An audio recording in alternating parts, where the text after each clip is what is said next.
Following last month's arrest of Wall Street Journal reporter Evan Gershkovich in Russia on charges of espionage, a top Russian diplomat says Moscow may be willing to discuss a potential prisoner swap after court delivers its verdict.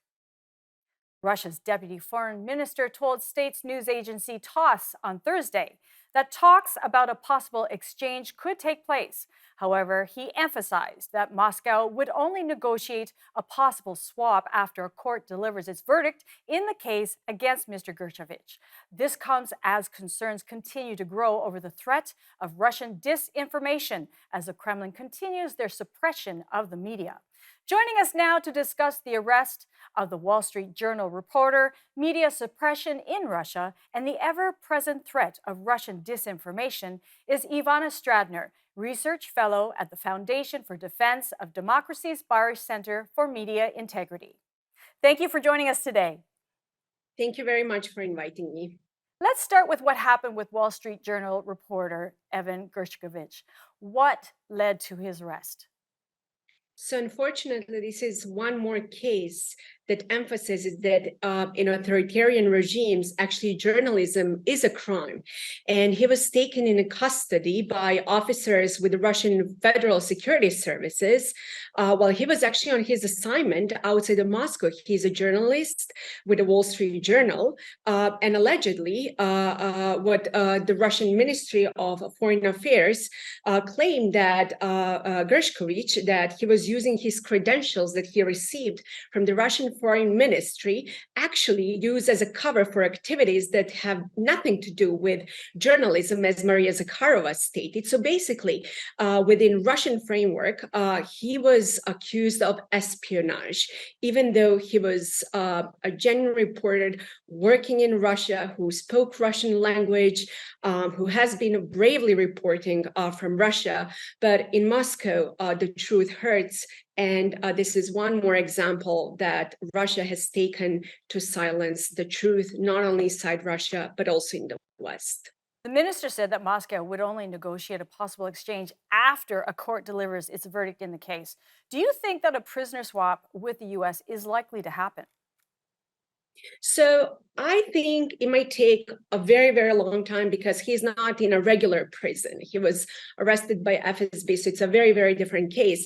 A very long time actually to get like more results. However, Russia will definitely use that as a further negotiation with the United States. Given a full U.S. support to help Ukraine, so this is one more example that Russia will definitely use to negotiate with the United States. This is not the first time. They did already that last year with another American who was detained in Russia, and this is unfortunately not the only American that is right now in a Russian prison.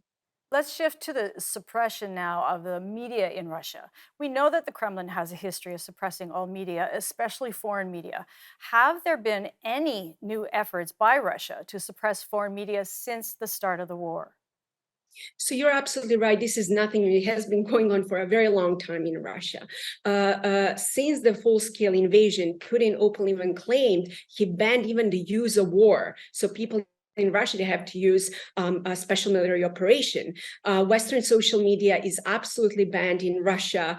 And not only that, I mean, even when people, if they can use VPN to find a way how to access foreign information, they're more unfortunately likely to trust Russian sources because Russia has been using media for the psychological warfare inside Russia for a very, very long time to paint a picture. So no wonder why so many Russians are very nationalistic and support Putin's war. As media freedom continues to deteriorate in Russia, how will this arrest impact other foreign correspondents currently attempting to cover Russian society and government during the second year of war? Yes, what we just saw with even, I'm afraid that we might see, for any other foreign journalist who is inside Russia. And I have to tell you, I understand that many journalists would love to stay in Russia, and to report from there. It is absolutely not safe. However, we do have a lot of, journalists outside of Russia, even in the Baltic states, who report what's going on in Russia from there. So it's not, that we do lack information. Unfortunately, it would be much easier to have journalists inside Russia. But this is just one more case. They will become more and more difficult to have information from within Russia itself.